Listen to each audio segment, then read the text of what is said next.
আসসালামু আলাইকুম, আশা করি সবাই ভালো আছেন। চলে আসলাম কিচেনে। আজকে ডিম কীভাবে ফ্রাই করবো ওটা দেখাইতেছি। পেঁয়াজ দিলাম, মরিচ দিলাম, একটু ধনিয়া পাতা দিলাম, একটু লবণ দিতেছি, একটু হলুদ, হালকা হলুদ না হলেও চলে যারা সাদা সিধা খায়। তারপরে এগুলো একটু মিক্স করে ম্যারিনেশন করে তারপরে ডিমগুলো দিতেছি। ডিমগুলো দেওয়া হইতেছে, এখানে 7টা ডিম একসাথে ফ্রাই করা হবে। তো এই ডিমগুলো দেওয়া হইতেছে। ডিমগুলো সব made in Oman, expire date লাগানো থাকে, এটা বাংলাদেশের মতো না অবশ্য। সবগুলো ডিম দেওয়া হইতেছে। ডিম প্রায় দেওয়া শেষ, এখন মিক্স চলবে। এখন মিক্স করা হয়ে যাচ্ছে, যেহেতু বড় পাতিল হাত দিয়ে মিক্স করতে হবে, হাত ভালো করে ধুতে হবে আগে। মিক্স করার পরে ভালো করে মিক্স করতে হবে। যত তুমি মিক্স করবে, যত ভালো করে মিক্স করবে, তত ডিমেরটা একটু ফুলবে কি।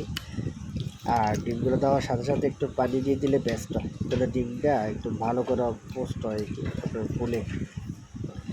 ডিমের কালারটা নিয়ে আসতে হবে, এর ভিতরে ভালো করে ম্যারিনেশন করতে হবে, যারা মেশিনে জানতে ভালো। তারপরে একটু তেল দিয়ে দিলাম কড়াইয়ের ভিতরে, যেটা আমাদের ছোটো কড়াই।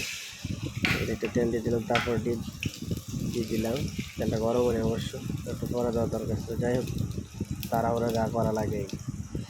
প্লাস ডিম হয়ে গেছে, আর কিছুক্ষণ বাকি। ডিম হইতে সময় লাগে না, জাস্ট 1-2 মিনিট হয়ে যায়।